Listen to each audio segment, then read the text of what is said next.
Arafro gukundana n'umufana wawe join in love ubifata gute mbese wokwemera canke biroroshe vyoshika vyoshika vraiment mapenzi yanakusukumaga sehemu yoyote sehemu yoyote bavuga mu Kiswahili ngo roho ina mfupa na apparence unajua pale mapenzi hata tunasemaga eti mwanamke sio urembo ni tabia mugabo tuweshanye apparence niyo ya mbere nayo ico ni kitu cha kwanza ngiyo umugore wari kugira iki antavuga ngo bako barambeza ko usura nuko ngo hejuru yawe moins de 18 iyi émission ni moins de 18 Isaac TV. Oh. Hello abakunzi ba Isaac TV muraho mumeze neza je ndameze neza ndashima Imana murabizi ndi kumwe namwe mba ndyohewe mba numva ntesa ntama nkuko mubibona ni kimwe ku kindi rero kuri micro Mico Santa la Tarita behind camera Juma Jokes uno munsi tukumwe novuga n'umuntu mukunda sinkekeranya ko mukunda Rich Arafro ndahura mukiti. Ça va, tu vas bien? Oui, je vais bien. Ego, nanje ndaho ndashima. Ramutse bakunzi ba Isaac TV. Hello ma fans muraho ndabakunda. Arafro ava yuko dutangura umesema kama ilikuwa crise nivyo nurava ni vyiza kuvugisha ukuri n'ubu unyu nta kiragenda bon kuva wa munsi nabivuze hariho ka difference gato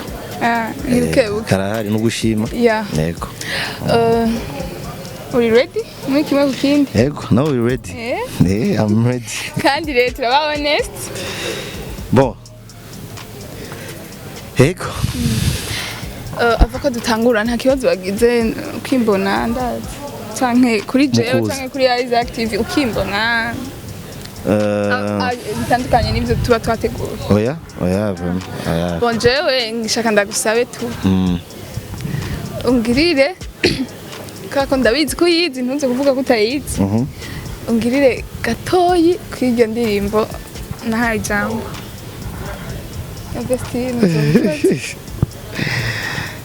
ok wayijimba gute kwanza umutima wanjye wawuzuza amashimwe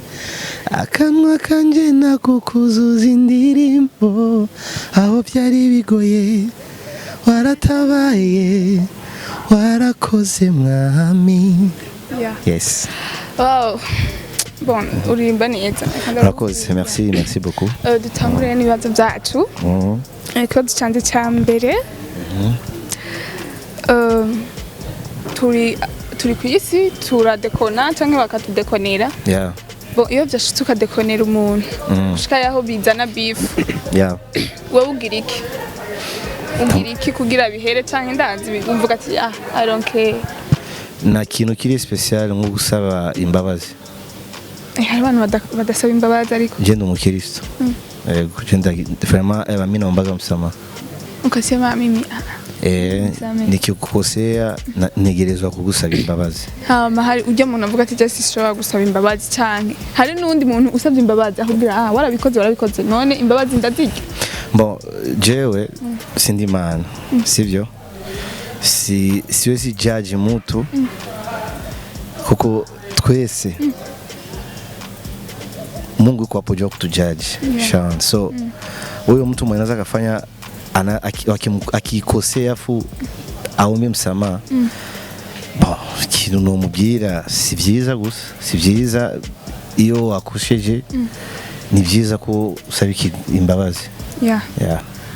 okay nikibazo cya mbere nani ndakubaza okay naona watu wanajua masomo niki kintu cyatumye utangura gukora aka kazi ntangura gukora aka kazi bon navyanditse mu kirundi sinzi ko navyanditse nabi sinzi musanzwe abantu nyene je ndibuka nkiri umwana kandi ikiganiro naco nayo bwavuga nkiri umwana mutoyi umutaragira no reka kujya turaba nk'amakuru muri TNB cyangwa ikarera televiziyo naravuga none est-ce que cyazagera igihe nk'umuntu ashobora nanjye kuba yondaba bon en quelque sorte ni un idole fils un idole donc journaliste quelconque mwenye unapenda yani mwenye le kuinspire ari ni inspire tangura gukora ivyo journaliste ça jewe boharabo nkunda bien sûr mugabo kugira nze nta numwe nyene navuga ati shaje ifo ko ngenda ngira ibi nibi okay no naragiye tuko yakurumva ibintu byandimwo kandi twako nari n'umatrice urumva bya okay wakinaga amafilme okay ni umu-actrice kibazo cyanje kigira kabiri nka Arafro gukundana n'umufana wawe Joy in Love ubifata gute mbese ko wokwemera cyangwa biroroshe no vyemera cyangwa biroroshe hari umuntu avuga ati no I can't bon cyangwa no bikura mugabo biragoye cyangwa biroroshe sinzi ko ari ikibazo kuko mapenzi yanakusukumaga sehemu yoyote unajua unaweza kupenda ukundana n'umushinwa ukundana sinzi binaza kutuma fasi yote ni c'est quelque chose qu'on contrôle pas vyoshika ugakunda soit umufana cyangwa queen video vyoshika vyoshika vraiment ujya bakubwira Arafro ndakubane ya vyoshika kuko roho bavuga mu Giswahili ngo roho ina mfupa basi ni kiya kintu wibaza ko cyo batakumotive kwa ko n'urukundo rusano ça dépend sa façon yo kwifata imbere yanje donc na apparence unajua pale mapenzi hata tunasemaga eti mwanamke sio urembo ni tabia mugabo tuweshanye apparence niyo ya mbere nayo ico ni kitu cha kwanza ngiyo umugore wari kugira iki antavuga ngo bako barambeza ko abona usura no kugwa hejuru yawe nawe ndumva moins de 18 iyi emission ni moins de 18 okay kibazo cyawe kigira kabiri cyangwa bagiriyeko kirahari bon sinzi wa muntu usoka maliza funa mika kuuliza bon okay ninde umuririmbyi w'u Burundi ukunda wa mbere wa mbere abyitwa gukurikira mu mapyi bashaje simbesha ubundi muntu yambajije navuze wewe ni wewe sha iyo emission shaka kuyibona urashaka kuyibona mbe twayikoranye nande shaka kuyibona ami uzome link nzoyiguha yego sawa okay ikibazo cyanje kigira gatatu turabantu wavuze mapenzi yanakuleta sehemu yoyote yeah uyugiriye crash mukobwa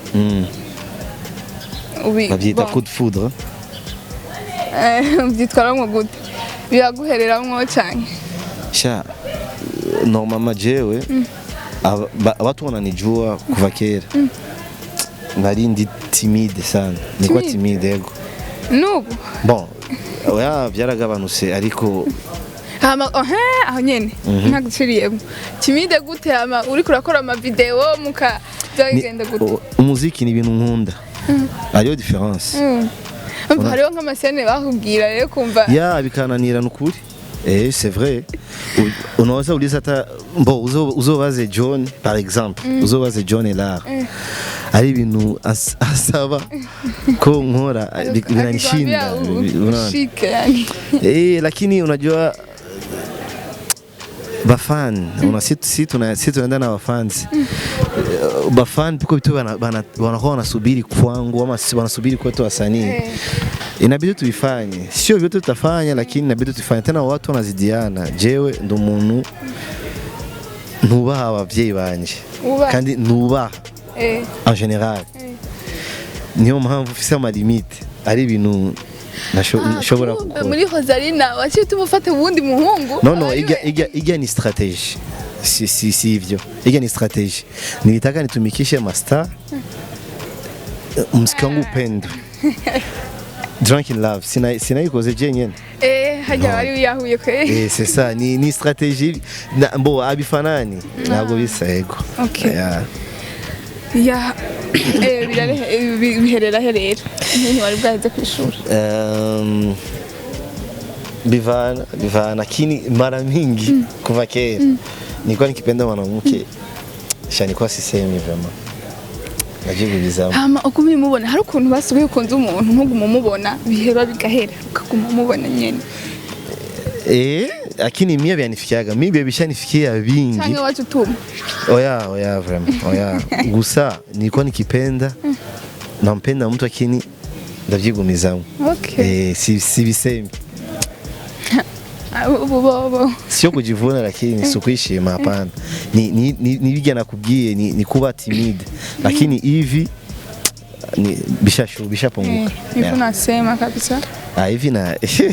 tunasema ikibidi nasema tu lakini niko na fisumu kopini maze kubivuga ahubwo kibazo cyawe rero kigira gatatu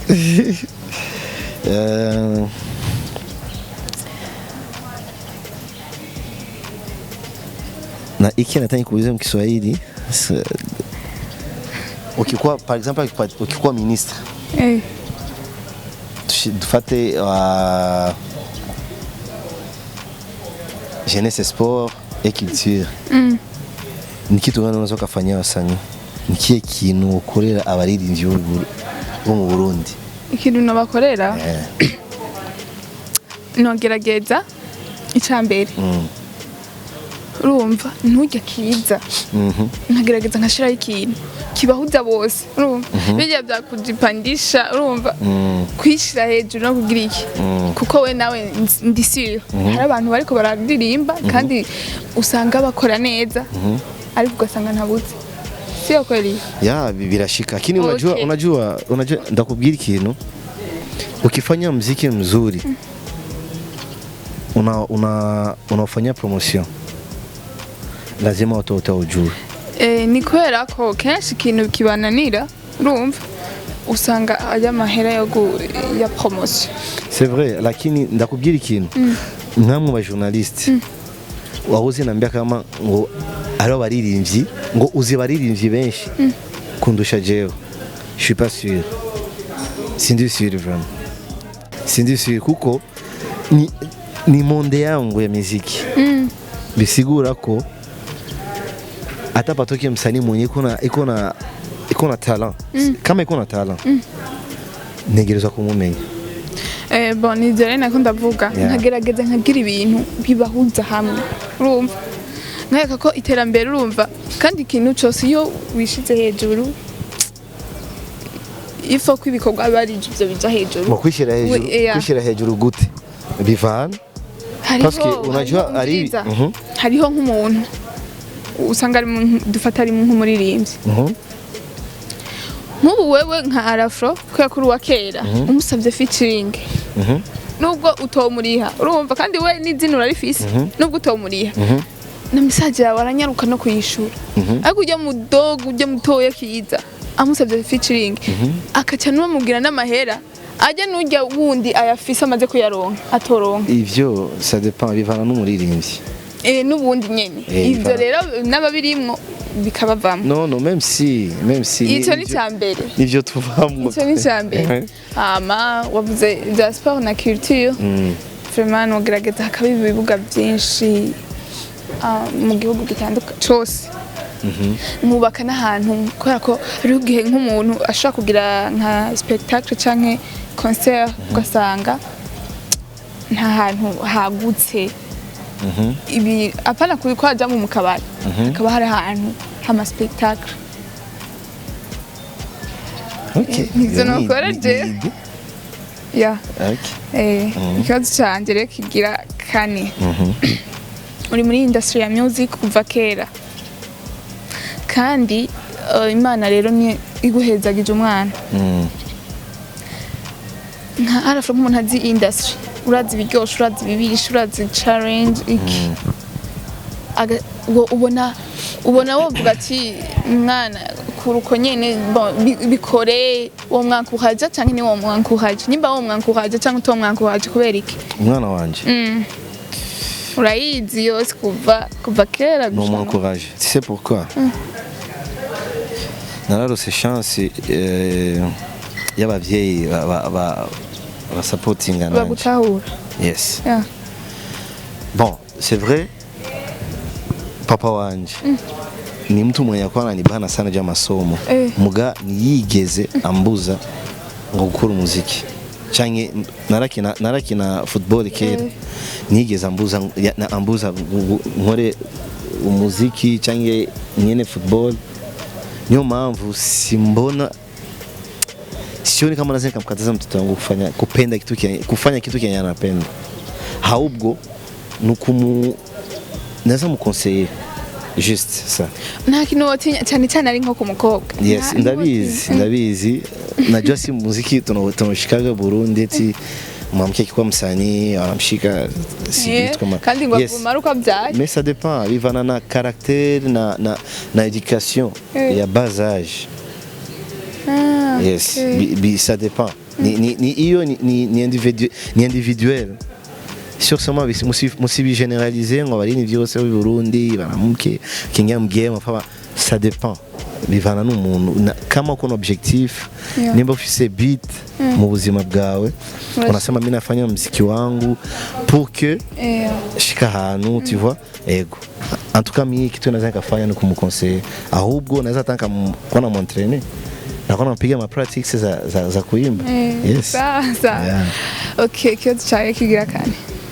nke place woma jewe nk'umuririmbyi w'u Burundi muri industry yacu place ego shaka ndakugira amikare de musicien non c'est pas ça ni par exemple chef wa amikare de musicien ça dépend je sais pas bon place ndaguha hari abantu cyangwa nk'umuririmbyi tu vois reka just uko ndagutahura je hariho nk'abantu usanga afise hit ariko kubiri nyene biba bitomoye bisa neza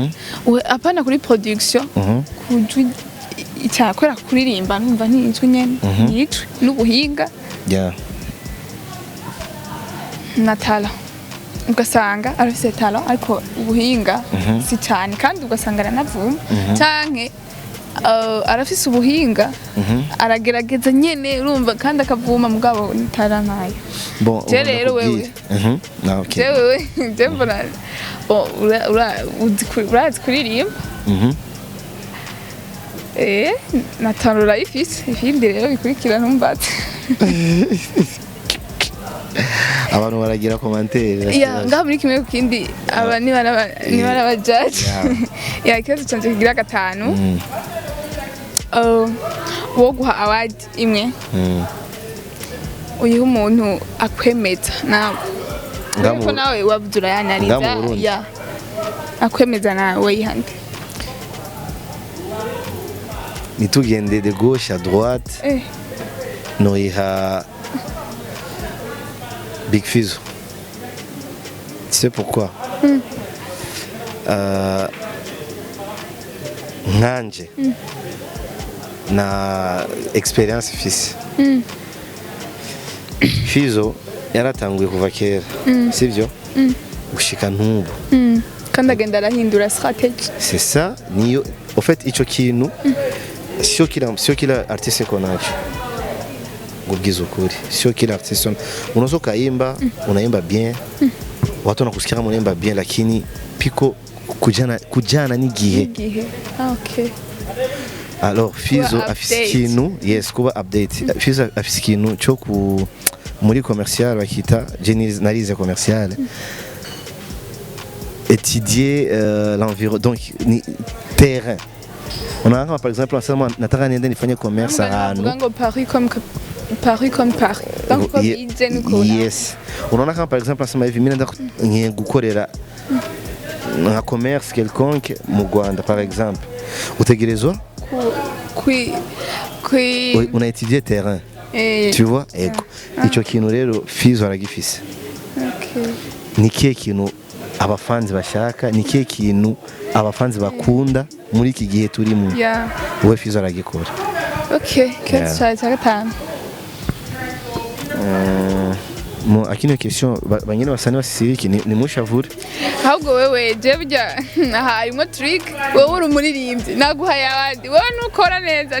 non miss selon non mi déjà mi Fizo l'inspiré niyo mpamvu sio piko bingine bitu benye tuvugisha ukuri sio c'est vrai mina kazi yangu na mina talent yangu tena sana lakini unajua miaka Fizo anafanya mgame mpaka leo ngana tenir c'est pas donné à tout le monde jupi ko banyine basane ngaba naimba lakini banaimba me abana hit hiyo difference unaweza kuwa unatoa muziki lakini sio ma hit song lakini napiko mwingine mtu mwenyewe iko yani donc des années anafanya hit tu vois hicho kitu sasa sagata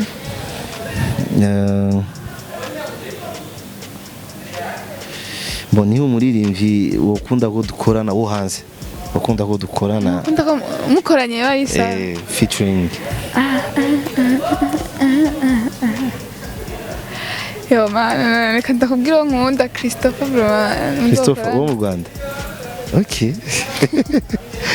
abantu baragira commentaire kibazo abandi bafite ko babibona abandi babibona ariko jewe ngiyo ndirimbo yo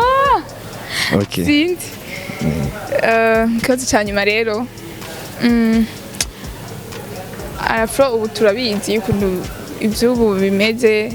nk'uko twakuze kandi tunabibona umuhungu arajya gukwa umukobwa bakabana kandi akaba umugabo donc akaba chef nyine wa famille kandi bukandi hariho n'ibindi usanga umuhungu ibyo bidakunda bakaba ngombwa ari nk'umukobwa ko abikora bien vu acha kujifanyisha sijabiona sawa ega gusa niba cyandika ngo urumva ngo ubunyi ngo byagize inverse kinya gusa donc shaka kuvuga vya Mario shaka kuvuga hatari sana wewe rero nka Afro hako kandi hose duvati hose harimo urukundo sinavuze nta na hamwe atari urukundo hose urukundo ruri hako wewe bon navuga kwa rumva ariko gusanga n'ubundi uko ibintu byo kugora urabona no gukora ama business bisaba amahera cyane ugakwebwa mbe ni gukwebwa sinzi baza cameraman yake gusa wacu gukobwa bakagukwa nawe urumva ariko kandi abana gukunda kandi urumva si business zinafika zinae zinaendelea bien ariko mungani ura urumva tugenda chini ya ulinzi oita mwiki kweli naita mwiki chini ya ulinzi lakini anakupenda jewe haraka bavuga mu Kiswahili ngo maskini jeuri miko maskini jeuri en fait bon uzi twe muri Afrika surtout mu Burundi ni kwa Burundi najua ya Burundi Burundi tufise kitire iwacu sivyo c'est vrai iyo bitu biko bon ni biri réciproque ça ariko Burundi kitire yetu aisemi sipoza ko utari mu Burundi kuri wewe nyine deja niko umuntu mu Burundi fise kitire y'u Burundi sasa unaona nikisema ngo niende Bulaya ama niende wapi siwezi changer mie kivyangu mimi siwezi penda mwanamke niko chini ya ulinzi bon kivyangu sio sema eti nabikatala ariko benye banabifanyaga tena wanaona kama c'est tout à fait normal siwezi bajije gusa jewe de ma part nkuko wabajije jewe kivyangu mimi siwezi na jenshowe vraiment hicho sasa unajua piko kitu unaona sisi tunabishikaga mie si lazima nikikuoa si lazima unifanya kwa supérieur ngiriki fanya hivi comme si ukwe esclave hapana uko bibi yangu napasha kurespecter comme tu me respectes aussi sawa sasa ni kama gisi unaweza kuwa na kazi na mimi kuna kazi yangu na kuoa sawa bikifika ni kama hiyo ni kama gisi binaweza kufika misitumiki niwo mfasha nk'umugabo niwo mfasha kama situmiki mimi niwo mfasha si nico ndumvuga mu bana avant ega nico ega atangura copinage après mukabana ngurumva aho kazi wari ugafise c'est ça mais binaza byoshika aho rero ndiko mvuga ijambere nta kuba ufise yani tuzumva mi deja so spendana na mwanamke mwenye atuyazoyana nibirashikira mu buzima ete ngo niona na mwanamke bijya bavuga mu gifaransa ngo coup de foudre na kuona leo tunapendana na kuona tunaishi pamoja nibirashikira. Okay. Mimi napendaga ni kuwa na mwanamke mwenye nishamjua. Najua mtu gani mwenye taishi naye. Sawa. Kiasi cyane manero cyane.